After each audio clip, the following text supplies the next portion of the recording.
All right, everyone got to see behind the stage. That's the secret of Ohio Linux Fest. How we record the awesome video. Thanks, Ernie.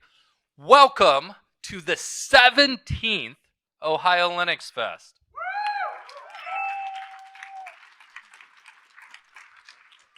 17. That's a long time.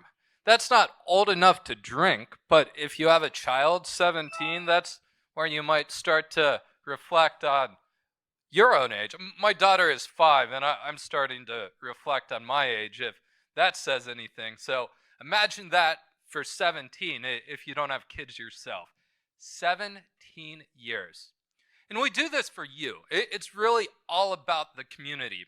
And you might think, seeing all this, that we have a huge team, but believe it or not, the team throughout the year is only 9 people. So big hand to the organizing team.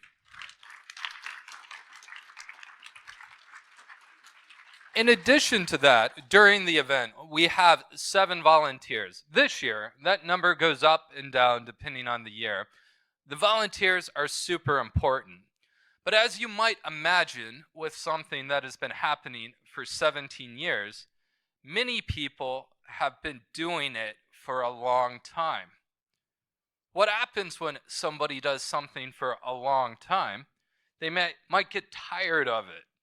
Now, that's not to say that folks on the team are tired of organizing Ohio Linux Fest for you, but they could get tired. And what would happen if we had no one to organize Ohio Linux Fest? We wouldn't have it anymore.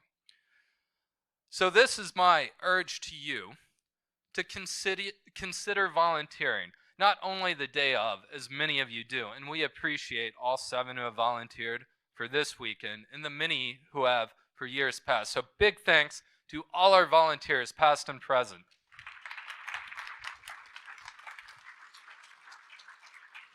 But really what that means is we need more people helping us throughout the year. And honestly, we've been kind of bad at that because we know what we're doing and we've done it for a long time and we can keep on doing it. But we're trying to change that. And the way we're changing that is by creating organizing teams. One of the areas where we need a lot of help is sponsors. So we have an organizing team for sponsors.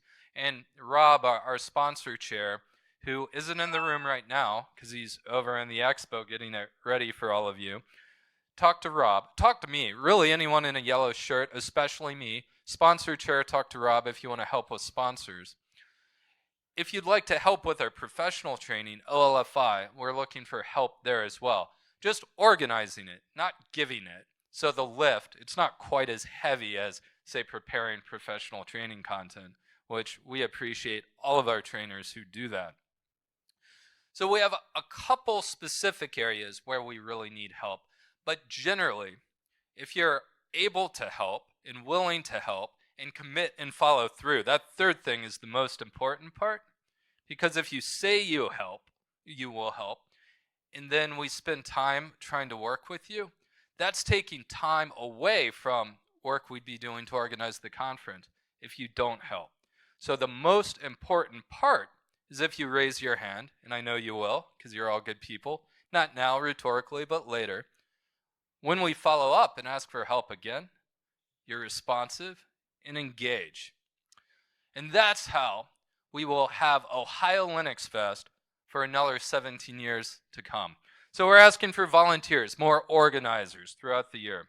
And I know we can count on all of you to help with that. In addition to that, I want to make one other quick point. So we have approximately 700 people registered for the event this weekend. How cool is that? Big hand to all of you.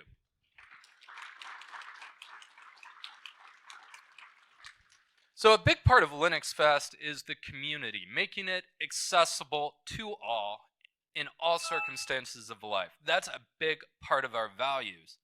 But if you were to guess how many people paid to be here, how many would you guess? Just quick number from someone. 87. That's close. What was the other one? 250? Any other numbers? 105. It was 117. So that's 17% of people who attended paid to be here. This is a very expensive venue. It's really difficult to organize an event where only 17% of people pay. So to illustrate what that really means is if you had a dinner party of 10 people, and you and your spouse or partner were left with dinner, and you paid for all 10 people. That's what 17% of people paying means for Ohio Linux Fest. It's like you being stocked for a dinner party with people with 10. Now, it's part of our values. We want to continue doing that, but it makes it difficult for us to organize. So I'll emphasize, if you work for a company that uses open source, or you work professionally in technology, take the opportunity to engage your company and find ways that your company can contribute back, such as paying for your ticket or maybe sponsoring the expo. And that way we can keep an open community for all. So to recap, this isn't a lecture, it's to ask for help. We're passionate about this. We want to do it for you, continue to do it, and continue to do it free so it's accessible to all. But things like that will help us keep on doing it. So if you can help organize, and if there's ways that you can contribute more financially that work for you and your companies, please look for ways to do that. Now, I'd like to move on to the next part of our program, and I'm going to introduce our president. And not only is our president, she's one of the founders of Ohio Linux Fest. So the people who could potentially win the lottery and decide that, oh, maybe 17 years is enough organizing Ohio Linux Fest, Beth is one of those people. She's been doing this 17 years. Please welcome our president, Beth Lynn Eicher.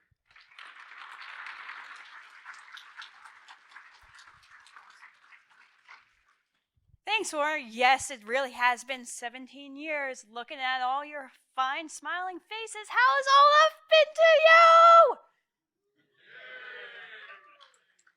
Fantastic. So I am very pleased. We have an excellent lineup for you tomorrow. Please check out the expo immediately after this presentation and tomorrow to open at 8 o'clock.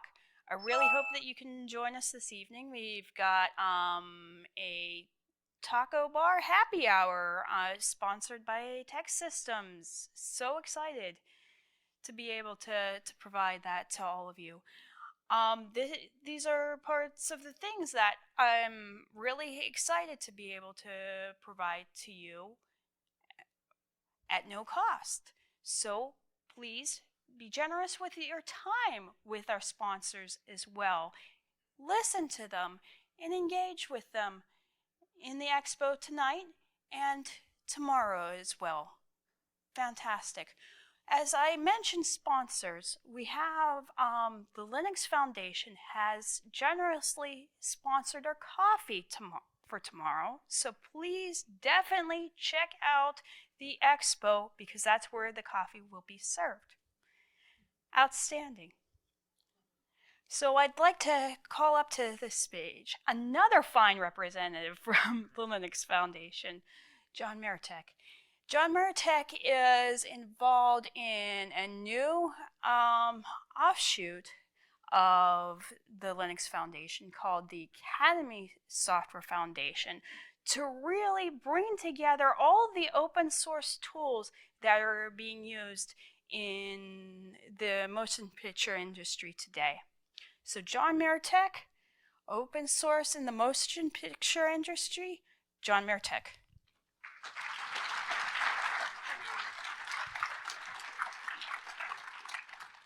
Thank you so much for the very warm welcome. Thank you for inviting me here. It's really an honor to be able to keynote things like this. One of, I remember probably at an Ohio Linux Fest at least 10 years ago or more.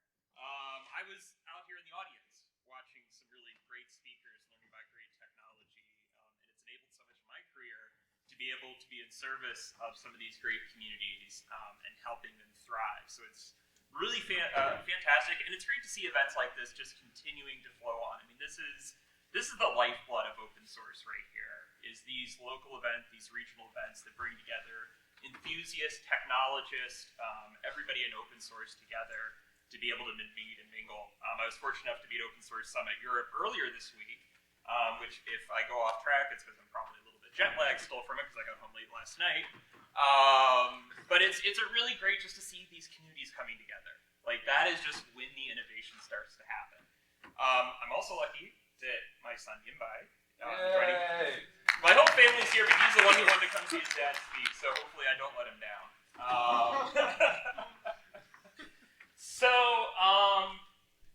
I'll skip through the agenda here. So, we all love movies, right?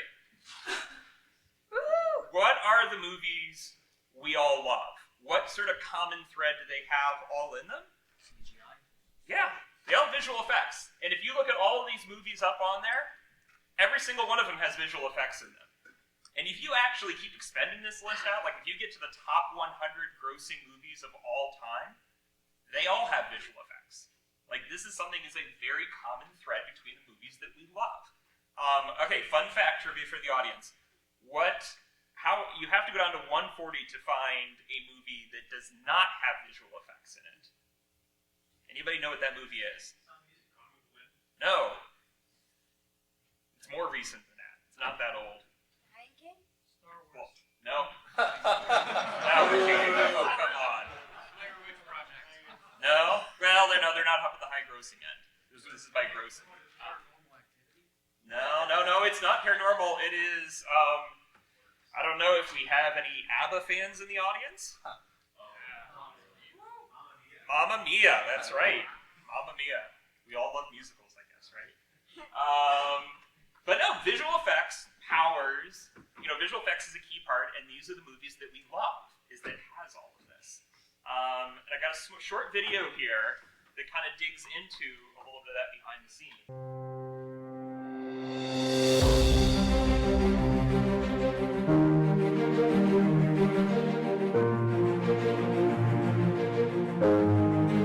Every single part of the filmmaking process is touched by software, and a lot of that software is open source software.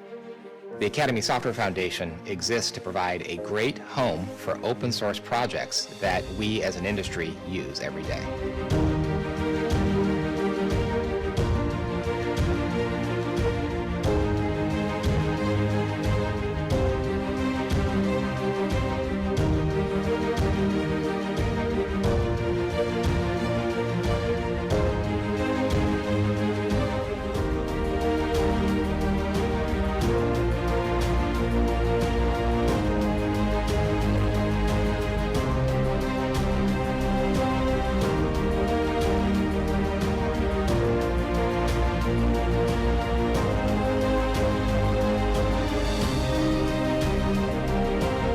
Whether you are a user of open source software, or an engineer, or a company that relies on open source software, we want to create the right ecosystem for you to get the most out of the open source software that you need to use.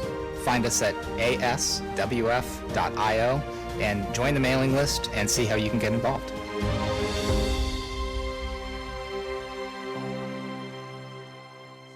gentleman doing the voiceovers, Rob Rideau, he's one of the top executive producers of the Star Wars series for ILM. And he's heavily involved. I mean, this is his lifeblood is in VFX, and he was sort of one of the big big pushers in the industry behind putting together an association like this. There's one other common thread other than open source that runs through all of this, and I think the folks in this audience are going to like this. It's Linux. Linux is a thread. Linux is the power. This is what you see. All these rendering farms, all these tools, all these studios are using Linux to do all of this. In the back end. And so let's look at a little short history of how we got from where we're at today to here. So visual effects is put together in a pipeline, right? So these studios have a multitude of tools. There's some of them that are coming from commercial vendors. There's some of them, a lot of them are actually homegrown. Like a lot of these studios, and actually pretty much all these studios, write a degree of the tooling themselves. Like there's a ton of software engineering that's happening behind the scenes here. Some of this is even actually production specific. So each production that happens, they're writing tools specific for that string all of that put all this together. Now the thing that pulls it together, I don't think my clicker's working, that's okay. The thing that pulls all this together is open source software. All of the key parts of this, all of the interchanges between all of these different pipeline tools here are built all in open source. Now, this here is an interesting place, and for some of you who have been around open source Linux for a while, this is probably you're thinking, okay, this is an interesting sort of paradox for an industry that, you know, probably there might be a misconception or a thought that, hey, are they how really appreciative of open source? Do they kind of get that? How does this all come together? Well, so the Academy of Motion Picture Arts and Sciences, which you might recognize as the people that put on the Oscars, that's actually only half of what they do. They're arts and sciences, so the arts part are the people that put on the Oscars. The sciences part are the people that collaborate on the technology behind movie making. And they saw this sort of big trend. So they saw this trend that VFX is powering the movies that are making really the most money, they're the most in demand, they're also the most expensive to produce. And the challenge they saw is how do we continue to be able to grow and put more of these movies out, but at the same time try to rationalize our costs so we're not, constantly, we're having so much cost go into tooling that's oftentimes just very much thrown away or just not collaborated between these studios. And a lot of this is very commodity. There's not a lot of specific IP between things like interchange formats between data, or how to pieces within the pipeline rendering. It's very common. So they did a survey of the open source usage by studios, and so there's a couple interesting things here. One, if you look at the top, you see all these studios, they're using open source software, right? There are also some of them are using what's called this VFX reference platform, which is, think of it more as sort of a baseline sort of versioning for various tools, not only VFX specific, but also things like Python and C++, and some of like the tooling that happens in there, kind of some of the standard programming language stuff. But what's interesting as you go down is you see sort of the maturity curve for open source is not very high, right? So for example, actually, can I wander over to the screen, or is that going to screw up your? You're fine. Okay, I'm going to wander over to the screen because I've got to move anyways. So if you look here, support for open source software, so they're using 83% are using, only half are supporting it. Only half have policies within the organization of how to use and contribute and be a part of open source. And only a third of them are actually an owner of a project, right? So you see this kind of imbalanced curve here. You see so many are using, but you see so little contributing. And when you sort of see that, the ecosystem really has a hard time of really functioning very well. Go ahead, next slide. So the Academy pulled together an investigation committee. And they got all these studios, and they are actually very smart about this, where they actually pulled together the technologists within these groups. So think of the color scientists, the software developers, the folks that are really behind this technology. They pulled them together, and they really had a very open conversation about what's the state of this, like what's the sustainability model we have in place, and how do we move forward here? Like how can we ensure that we can build something and have something in place that can sustain this industry for the growth it's going to continue to have, but so that the tooling also doesn't have that same growth problem, and you're also not building all this open source that is difficult to collaborate on, that studios might be the whole owner, there's IP concerns, all of these sorts of things that really brought up. And it just really wasn't the expertise of the Academy to figure out how to do this. So they did a really, really unique thing, which they've never ever done before, is they worked with an outside partner. They partnered with an organization, and this time here, the Linux Foundation, to sort of pull this together. And they, go ahead, one more there. And as you can see here, one of the key things here is they actually came together and voted that, hey, we need to do something here. Like, we didn't know exactly what, but we need to do something. Like, we know the current state of affairs is just not going to work. Already open source, but they need to figure out a way to pull it sustainable. So, like I said, they looked at a lot of different organizations. They looked at a lot of different models. The Academy thought, maybe we spin this ourselves. And in the end of the day, they decided to partner with the Linux Foundation and formed the Academy Software Foundation.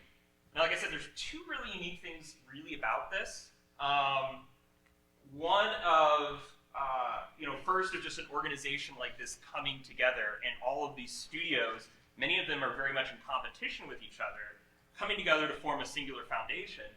But the other half is, notice also the term called academy. The academy's never lent its name to a third-party organization ever before. They are very, very protective over that. And they decided that it's the best thing for the industry that this thing be called the Academy Software Foundation. So it has that blessing because they're sort of the ones that have the credence and within this organization and within this industry. So they made a very specific point to call it that way.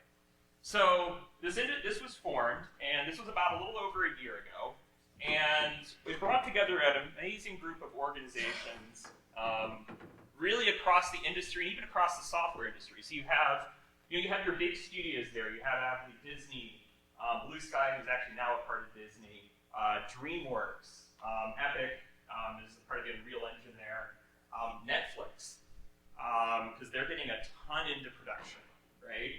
And then you also have the vendor space around us, AWS, Microsoft, Intel, Cisco, all of these big software organizations here, Autodesk, that are building software, building cloud infrastructure that's targeting this industry, also a place for them to collaborate. Sony ImageWorks, and then you also have some of these smaller shops as well, F-Track, Rodeo FX, Side Effects, and then even organizations like the Visual Effects Society, which is a nonprofit in this space as well. They all came together to collaborate. They all came together because they said, we know we need to do this for the better part of the industry. Go ahead.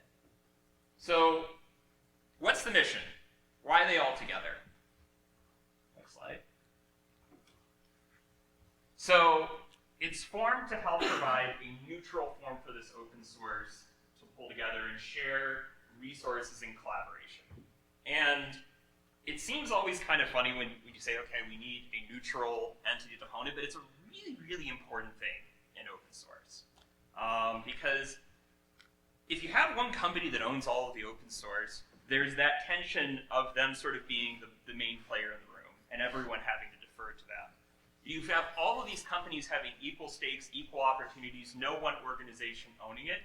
It just makes collaboration fun. Like, we see this over and over and over again in industries. I mean, even in the Apache Software Foundation, I think a lot of these thoughts were even pioneered of having all these developers come together, not their touting their corporate hats, but touting for the technology themselves, and then they're able to bring competitors together who are actually able to advance this technology, and everyone downstream can benefit from it. So it's a really important thing to pull this together. So what is really the goals of what this group is trying to do? So their big thing is we need to get the quality and quantity of open source in this industry together by getting a governance model in place, legal, community, the whole structure that makes sure the barrier for entry for people to participate, people to take advantage of this software, people to use it and contribute it, is there, right? And how they're doing it is, through a few different avenues. More click. So we talked about neutral forum, and I think within this, it's, and we've already seen this in sort of the early days here, being able to share topics, being able to share resources. Like, one of the things that we'll talk about in a little bit is their continuous integration piece and best practices. A lot of these projects, since they were ran very much isolation, they were often ran behind the firewall in these studios. Being able to collaborate on the best way to run a project, software security, programming best practices. One of the simple things a lot of these projects have been working on is moving over to CMake from Make, right? I mean, for anybody who's a C developer, you're probably staring at me like, we've been on CMake for like eons, and it took them so long. For a lot of these students, it wasn't that important. But, pardon? Sorry? Yes, yeah, exactly. I mean, some of these students, it's like, hey, we got enough for our own case, why do we care about anything else? But if you're moving over to better tooling, that's enabling more people to engage better, and it's increasing the quality of your software, right? The continuous integration, and this here was sort of an important thing because sometimes the ability to build this software, again, it's on servers that are behind their firewall. They're not able to replicate. And it can be tricky. Like, it's hard to build some of these things. So it was a really novel thing of, hey, let's have a common CI environment that everybody can tap into, all these projects can use. It has all of the, the best quality tools available, for the projects, for their ability to use. And sharing even that build configurations and all the scripts and all of that, just, again, as you're probably, I don't know how many of you maintain open source projects, but some of the things I'm probably saying, maybe they feel obvious, maybe they're novel. That's cool. I'm not here to judge.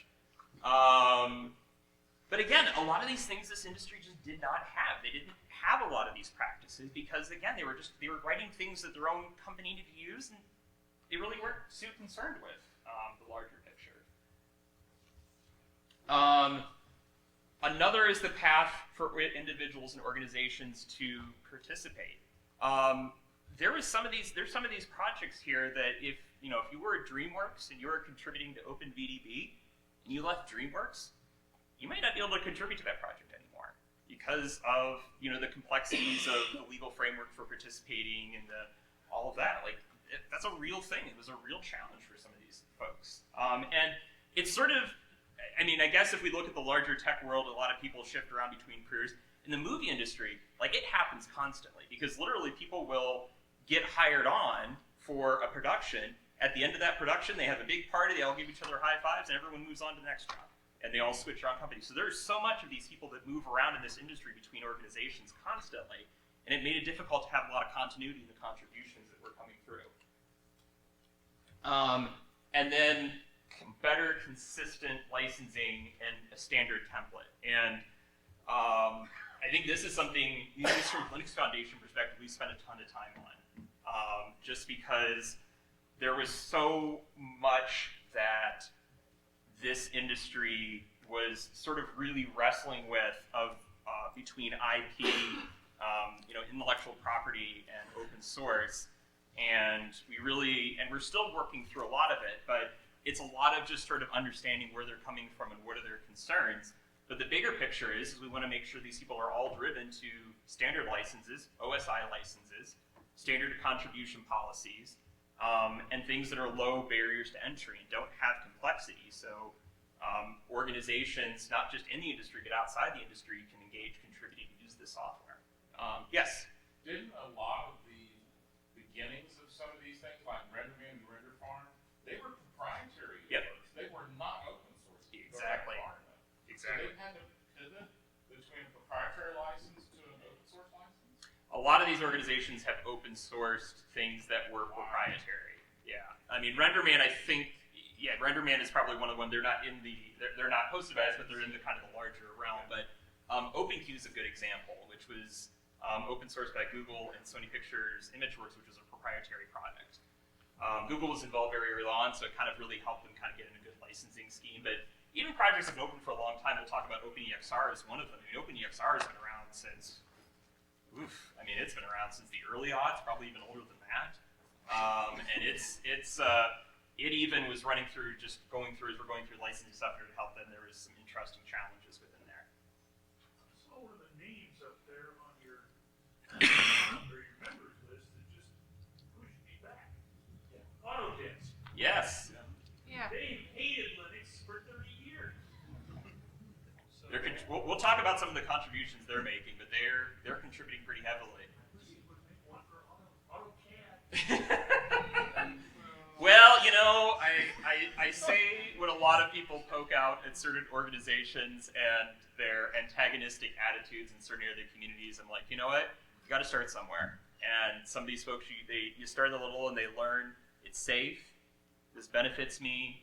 It's good for the community.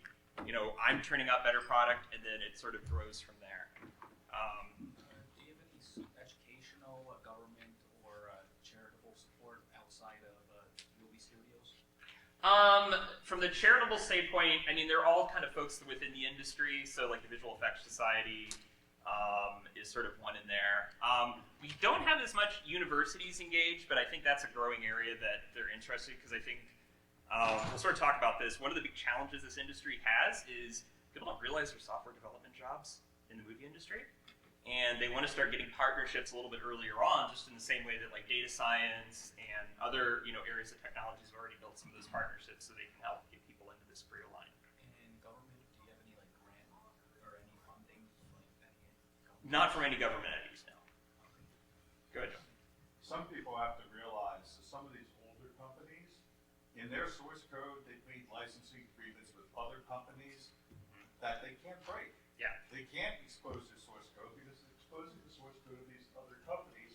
Some of these companies are not even in existence anymore, so you have to go back to the companies that bought them or the people that still own that intellectual property to get the permission to show the source code. Yeah. So some of these companies are simply stuck. Yeah. But if they're going on developing new products, then they have the freedom to create open source licenses. You're exactly right. You're exactly right. Yeah, it's very complicated in that realm, and it's good the companies that are able to make that, and some of them they're just kind of stuck and they try to do the best they can with what they have. This is one of the reasons why the Linux kernel is still stuck on the earlier GPL license, right? Because some of the copyright holders who contributed to the kernel are no longer involved with the product. Some of them are dead, and you can't get their permission to change the license. Yeah, yeah, it's a true situation for sure. Go ahead, Betty. All right, so let's look at some of the great questions, all by the way, and feel free to keep stopping me. I mean, if you slow me up, I'm only slowing up between this and the expo hall, so you're on your own of how slow you make me. And his dinner. So some of the projects we're hosting here, and you can see we're kind of in our early days. Go ahead, kick it up one, buddy. And we'll talk steps for each of these here. But a couple of these, such as OpenEXR, OpenVDB, OpenPolaro, they were actually a little bit of like the impetus of why this whole organization was created, because they saw some of the sustainability challenges that these projects had. Either they were most of them were singularly developed by studios, they were hard to contribute to, there were challenges in some of the governance frameworks, the legal frameworks, the contribution frameworks, and they saw that if we have one of these studios sort of be the driving force of pushing these forward, they just couldn't wrap their head around it. Like, it just was not something that they felt that they could do, but it was better to do with an independent entity. Go ahead. What's the star count? So that is the number of stars on here. Well, I'll show you a bigger screen here. I'll show you something a little bit. We have this landscape of all of the open source in the visual effects and animation, and we actually pull some of the data from it from GitHub. So that shows you how many stars are off on the repository. It's kind of a cool resource. So let's dig into our first project here, which is OpenVDB. So this is actually the first project that came in. It came in probably about a month after the foundation launched. So this is used for volumetric design. So basically the best way I say it is, anybody ever see a simulated explosion in a movie? Okay, that's thanks to OpenVDB. That is the open source library that does it. It is a funny, and anybody can attest for this. Every time we watch a movie anymore and I see an explosion, I'm like, it's OpenVDB. I know the people who work on it. And so this was from DreamWorks Animation, and they contribute this, and immediately from there, What a Digital, Autodesk, NVIDIA were also folks that came in and started contributing to it as well.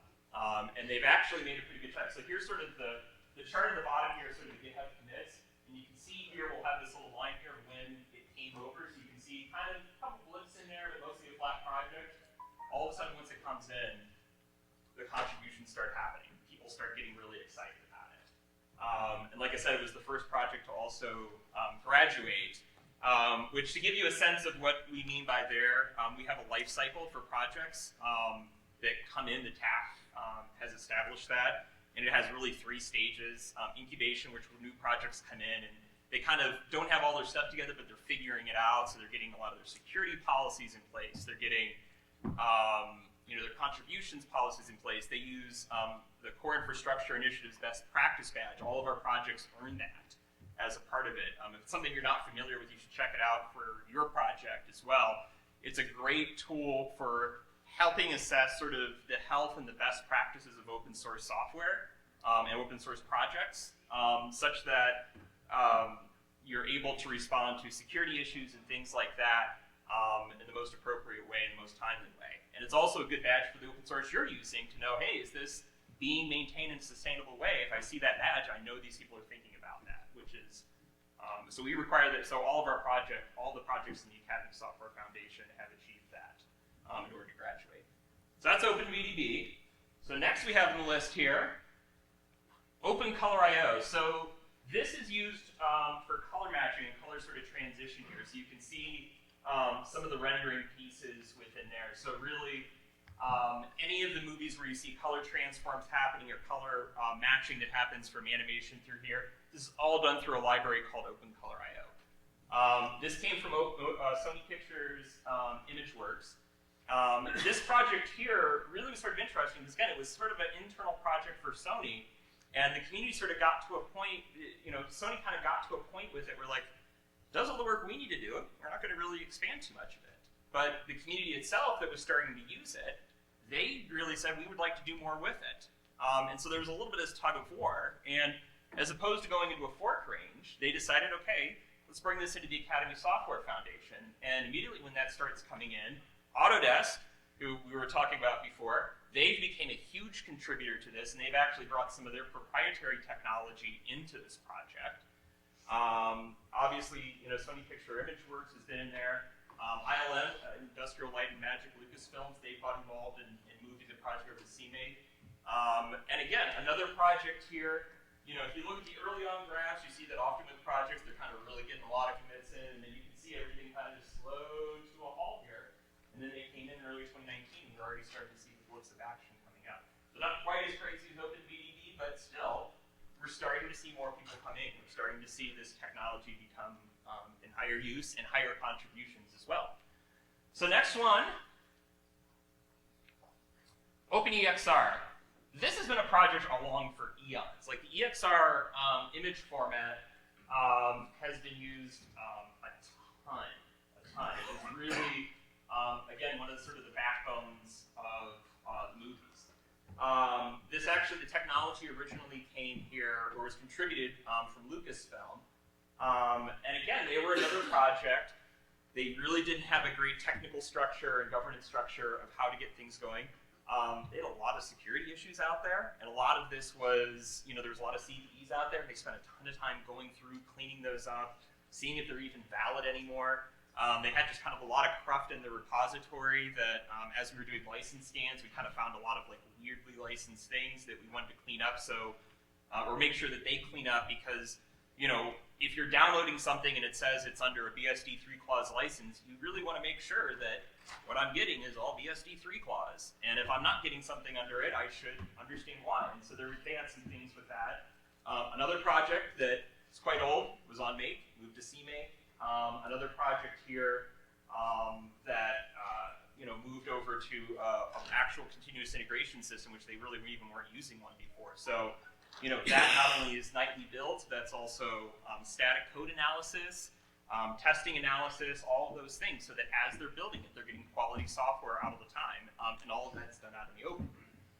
And now you have a lot of different contributors. So not only ILM and What Is Digital, Facebook's participating, Epic Games is participating, Sony's participating, even Apple's in there participating as well. A lot of just helping get the compatibility with some of their tools. So, and again, another project here, you can see spikes in the past, and a couple of little random kind of odd spike in 2018. But again, the project is somewhere around here, and we're starting to spike again. They're starting to get that action going. People are really excited about this. All right, next project, OpenQ. So this is for queuing, queue management within a movie. So managing kind of all the queue stop points within there. This was actually originally a commercial application, but Google Cloud and Sony Pictures ImageWorks open sourced it the early part of this year, and then it came into the Academy Software Foundation a few months later. It was actually an interesting project because I think a lot of the other ones, the other three that we talked about, were ones that were really ones that were kind of like the main reason the foundation was formed is we've got to find a home for these. But as the TAC was looking at this is one that isn't quite as widely adopted, but could very well be. It solves an important piece, but it wasn't quite as widely adopted. But the whole thing they saw is they saw the huge promise of what this technology could be, and wrapping around the industry around it. And already it's starting to kick off there. Netflix has started to engage as well. They're bringing technology in there. And we're already starting to see some growth here. Again, this one's kind of a harder one to gauge here, but when they get around here, it's pretty steady. So we have a little look here. This is actually pretty so considered how you kind of see the flip there. So you kind of catch that as an anomaly, but overall, I think we're seeing kind of a little bit of a positive move there as well. And then the last one, which was very new to the foundation, is Open Timeline IO. So this is an interchange format, so it's not necessarily the whole timeline visualization, but it's sort of an interchange format for managing sort of the timeline pieces along the movie itself. This is technology from Pixar. They brought it in a few months ago, and they're pretty early on here. As you can see here, there's kind of a project that tends to have a lot of blips, and we're hoping to see that kind of get a little bit more consistent. But again, one that needed help with governance, needed some CI infrastructure, needed sort of all these things around the side here. And with that, it's bringing new folks in here. Netflix and DreamWorks Animation, which, again, now, one of the things you probably noticed on all of these here, it's not like you necessarily have organizations that are partners that are all participating. All you see is big competitors with one another. And they're all contributing to this technology, right? So it's an amazing thing with these foundations, and we talk about the importance of vendor neutrality, is it brings those sorts of groups together, right? The word is co-opetition. There is a little bit of co-opetition, yeah. All right, next. So just to kind of give a sense of sort of how the foundation sort of works here, the heart and blood of this is the Technical Advisory Council, which is really, again, all of those technologists that help set a kind of a structure for these projects to operate in. They make sure they have the resources that they need. They give them sort of a life cycle in which they can work through to help establish sort of practices with one another for collaboration. So I think that they've been working on is helping keep the CI environment and helping these projects start to work on it, but then also having sort of standard ways of working through security issues and kind of best practices within that. And then from there, each of these groups have their own sort of technical steering committee, which their main goal here is just to be the ones that are leading the project. Sort of that base, setting the direction, helping people more get engaged and excited, and all of them tie into this larger continuous integration platform that we have available here. Definitely next slide. And this is sort of what that platform looks like here. And anybody who's probably done like DevOps or SOX, I'm not throwing anybody away here. What I will say is that this sort of concept is very new to this industry. And even pieces like static analysis, artifact management, and things like that, and a lot of this just was not done. Like they had source code management and they had GitHub and things like that. But being able to sort of have this sort of standard flow for commits, the standard flow for managing all the software together, was a really huge step forward for them. So, when you have foundations and you have groups like this, it's all about community. It's all about bringing these communities together. It's all about helping promote and showcase the great work that's happening within the community. And one of our big things that we did, SIGGRAPH is sort of a big event for this group. I don't know if people are familiar with SIGGRAPH. It's sort of the main event for the ACM. And we had a huge open source day, where not only we had some of the projects that we hosted on there, but you see we had a bunch of other ones that we wanted to bring in too. We wanted to have the best projects in this industry, and we even opened it up to even more. We want to have the best projects in the industry have a chance to present what they're working on, get people involved, entertain for the community, gave them all these rooms where they could go hang out at, they could have technical meetings, they could have planning meetings, really all for the benefit of this community. And I think we had several hundred people that came to this, which was really a fantastic showing here. And really showcased that this foundation is not just about trying to bring in projects for itself, it's about lifting up this entire community and making it stronger. And one of the other ways that we've been working on that is the landscape of the entire industry. And there's been earlier efforts around this. What we really want to do is help have a showcase that, hey, if you have open source in this industry, we can plug it into here. We will, put your logo up here. We'll get you links. We'll, showcase what you're all about here. So again, this whole industry, people can get a visual sense of like, what are the toolings available? What's the open source out there? What's the sustainability? What licenses is it under? What are the commits that it's part of? It's a very interactive tool. Oops, back one more. Two more, buddy. You got a little too excited. There we go. You can go check it out, l.ifwf.io. We have a lot of foundations and what the foundation do a similar landscape. There's really great ways to get a sense of what the community and sense of sort of what the larger open source landscape looks like for these foundations. And I think this is a big step here, just helping bring people together. We just since we launched it, we had probably about half a dozen or so different groups that reached out to us and say, hey, we get something included, or hey, we need your listing updated, you have a new logo, or hey, we didn't realize, there's some things that you weren't pointing right on, we got to fix some of this. Nice thing resolves.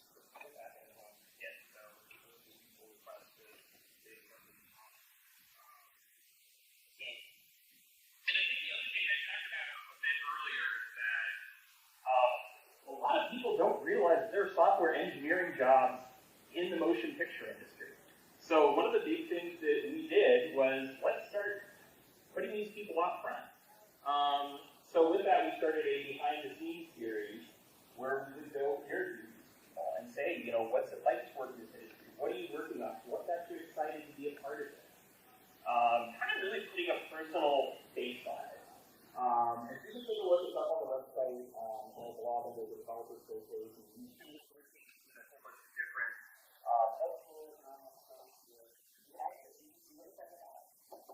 what's so exciting, what's kind of drives them, what's motivating them to be a part of it. For me, these are the things that are really impactful because I think it just showcases what's interesting about these people, interesting about what they do, and puts sort of that technologist, that developer first, which is really on this side. So, we're about a year in, at least from a foundation point of view, the industry is quite old. What comes next? So, we certainly care about sustainability within our projects. And one of the things that we're continuously working on is getting projects into that what we call the active or graduated status. And I talked about it a little bit briefly, but again, this is projects coming in, projects using sort of the best practices, the core infrastructure initiative badge, all of those pieces, and getting themselves with the, hey, and they're a full-fledged project. They have a diversity of committers. It's not just one organization running the show, but they have 2, 3 different organizations. They're all committed. So again, you have those different folks coming together. So far, we have 2 that have graduated, 1 that's on the cusp of it. And so we're looking for a few more that we're trying to help guys through those projects through. And it's not just an on-off thing. Like, it takes a while. Like, each of the projects that graduate took at least 6 months. When do you call them graduated? Pardon? When do you call them graduated? We call them graduated once they fit. There's a set of requirements, which is actually in the tax processes, which is up on their GitHub repo, that they have to achieve. So they have to show like committer growth and committer diversity growth. So being able to show like, hey, we got a couple different organizations participating, it's not just one, right? They have to have governance practices in place. They have to have a clean licensing, so they can't have like a yearly license and stuff in the retirement where it all has to be the license that they say they're under, and it has to be notified compliant license or compatible. This is not a deadline statement. And we also use the core infrastructure initiative badge for each of these projects. So that's something that they earn, which addresses security, it addresses sustainability also within the project, sort of making sure they have all the right pieces in place that way. And it's also very independent driven. It's not an objective thing. You just do it or you don't, which makes it so that it's fair from bias and things like that. Does that help answer your question? Perfect. So that's a big thing. We want to make sure we guide these projects to that. Next slide. We want to build out this shared development platform so that in industry. And this isn't just so much the CI, but also just the practices of how to do open source, how to run a project, how to run a community. And we've already seen it. Like, I've talked with a couple of these projects that are outside that are saying, hey, look, we looked at some of the governance templates and things that the Software Foundation has put out, and we're using it because it makes so much more sense. It makes our lives easier. Like, these things are great. We've just copied over what you're doing here. We've used the templates you've put together. And it's making our project easier. It's making our project, more functional. So that's sort of when we think about shared development platform. It's not just, hey, all these projects need to come to us, but we put all this stuff out there. It's all Creative Commons license. Go use it. Go make your projects better with it. Because if all these projects are better, that makes the whole industry stronger. And that's what we're really all about. And then finally, the design awareness and the software development in this industry. And, we all know diversity is really bad in tech. It is just a known fact. It's still really bad in within motion picture industry. Now, there's a lot of efforts that are helping with that, but I think that's something that we take very highly as well, trying to have partnerships, trying to help highlight different women and people from different diverse backgrounds getting involved in this industry, what they're doing, what they're all a part of. And along the same time, just the awareness. Like, just to show of hands, before me saying it about 6 times, how many people realize there's software development jobs in movies? Okay, maybe more than that. But still, there's like 3/4 of the audience that didn't know that, or you didn't hear my question. Either way, it's not a common thing. People, you graduate school and you think I'm going to get a job at Google or Facebook or probably not IBM, but other places, right? Sorry, IBM. Red Hat. That's right. That's Red Hat IBM. So you want to get a job there, but you don't think I'm going to go get a job at Sony ImageWorks. I'm going to go get a job at Warner Brothers. I'm going to go get a job at DreamWorks. Half the popular people don't think about that. Ironically, there's so many kids that want to get jobs making games, Yeah, but they don't think about jobs in the movie industry. true. These are all very interlinked. Like, these are a lot of the same software. That's funny because a lot of the same software that is used for the movie industry is now transitioning over to games as well. So you're seeing so much of that interchange happening. Yeah, in the back. Do you have any participation from the video game industries as well? So Epic Games is participating. We haven't done a huge push because again, a lot of the initial thrust behind this was specific to VFX, but it is something that is being, as this starts to grow here, this is just sort of the natural other angle here is, animation. Once you have animation, now all of a sudden you're into game industry as well. So there's likely going to be a lot of crossover that starts to grow from here, but we're kind of the group has decided we'll start a tactical problem of like some of these common open sources. That's a great question. Go ahead. Is this software cloud-based primarily, or can you install it on tech? Install on anything. Yeah, it's also all installed on Linux. So you don't have to, some of it, like OpenQ is, there's obvious hooks in installed in Google Cloud and things like that. And I think that's also why like Microsoft and AWS are involved to help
is like I get all of this in a box and I go install it.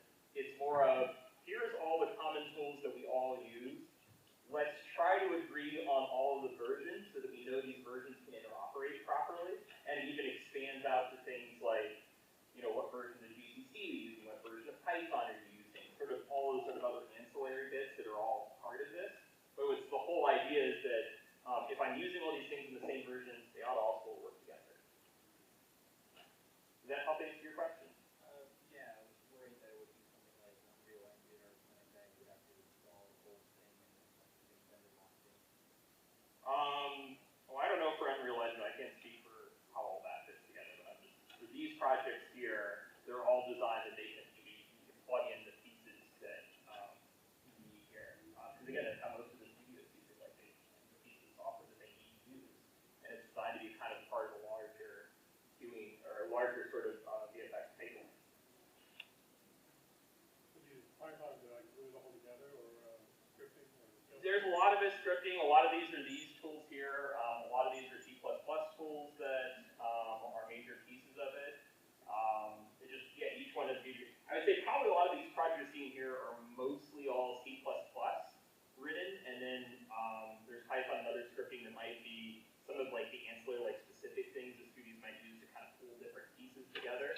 But really, a lot of these tools are kind of designed so that they can interface at a lot of different points. So, like for example, OpenColor.io has been thinking a lot. Okay, how can we make sure we have better EXR format support?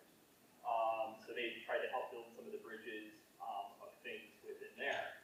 OpenVDB sort of thinks about, OpenTimeline.io is thinking about, okay, how can we take in data formats from EXR, VD, or things like that, because we're trying to build a timeline that's going to have all of these things, right? So some of these pieces automatically sort of have natural built-ins, but then, with anything, sometimes that's not sufficient for what you're trying to do. So these could use scripted, and they build specific things, like if they have specific requirements. Yes? So I'm still a user of the DVD CSS, and I remember when 09 F9 came in t-shirts. The fact that the Linux Foundation is partnering with movie studios, does that mean we should expect them to take more of a distant role from things like VLC, MPlayer, and like transmission or other multimedia tools? I'm waiting for this question to come up. So it's actually an interesting thing. We did a survey at SIGGRAPH where we asked what sort of software would the technologists in this room want to see that they see as lacking in the industry, and they would like to see invest in even starting a new project or something similar. And Media Player was actually the first one, which I thought was really interesting. And we also thought, there's a bunch of Media Players. Yeah, they all another line. And player's great. Yeah, but I'm sure there was probably some nuance to that, so that's something a study we're trying to dig a little bit more into. It's kind of a complex. I think with a lot of this industry, they're sort of starting at the simple. They're starting at the most pragmatic level possible for them, and trying to learn a lot along the way. Most of these studios know that they need to evolve, and they need to be able to embrace where this all is going. At the same time, they need to sort of reconcile that difference with the challenges that they might have had with DVC, all these sort of things there that I think in the past where they viewed very antagonistically, where somebody in the community could see, well, I have the right to deal with entities the way I want to. I think it's always going to be a work in progress. But I do think these studios coming together and better understanding open source licensing and sort of the difference for themselves between what is commodity software, like what's commodity for our industry, that if this software is better, our industry as a whole gets better. And I think that's actually one of the interesting things behind, you saw some of these other studios that have been jumping on board with this software, with these projects as they came out. It's really because they kind of got to a point where they realized, it's even better. Like, it doesn't matter so much to us as somebody using software. If they're making a movie better because of something that we built, that's a win for us. Like, that's a good thing. And I think it took a little bit for people to actually an IT thing of mine of how a timeline is managed. That the real value is farther up the stream than that, but then having some of that base level stuff is much more valuable. I don't know if I answered too much or if that helped answer your question, or I went completely off script. I mean, it's kind of a little in left field. I still kind of worried about the Linux Foundation kind of because they're partnering with movie studios, moving away from some of their projects, but there's good people there, so maybe they'll be fine. Like us moving away from projects? Yeah, like my fear is, right, if the Linux Foundation is partnering with folks in the Academy, and the Academy historically, well, maybe not the Academy, the MPAA, name whatever four-character acronym you want, they've been a little antagonistic towards the open source community and hacker culture in general. If the Linux Foundation is hanging out with the beast, then will the Linux Foundation not talk to, the hacker culture and the open source multimedia community? You misunderstand what the Linux Foundation is. It's a trade organization. It's not out for any community. They're out for benefit of the companies that are members of the Linux Foundation. And that's all. That's their purposes. I'm going to interrupt right now. How about we continue conversations like that over the happy hour? We're getting pretty deep there. Please present, it's a John. good question, and I think you could probably take in more, John. Go ahead. I just have one quick addition. I agree with our discussing this over happy hour, and I'd be happy to go into that discussion.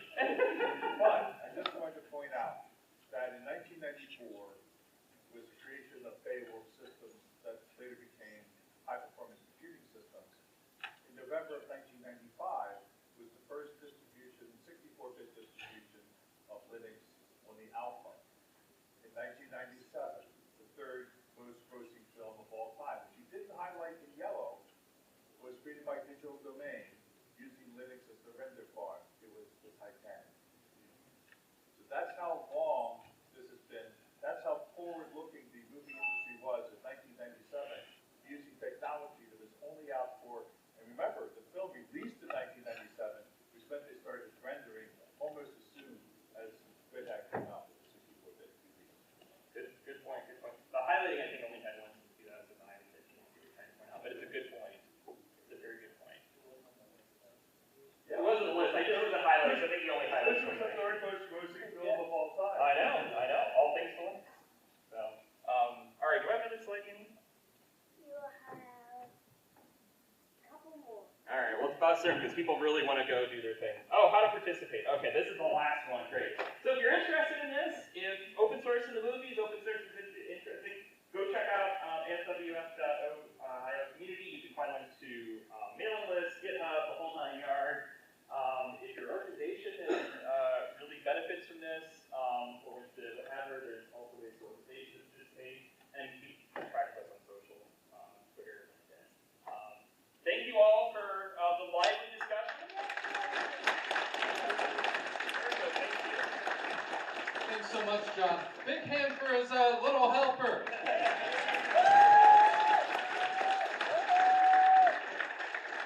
I love that story because it emphasizes how important it is for those who use community and open source software to give back. So if you want to give back to Linux Fest, talk to us next door. Also, if you didn't know, Linux Fest has a mobile application this year. Check in your appropriate platform for your mobile phone and search for Ohio Linux Fest to see the program. See you all in the happy hour right next door. Thanks so much for being here.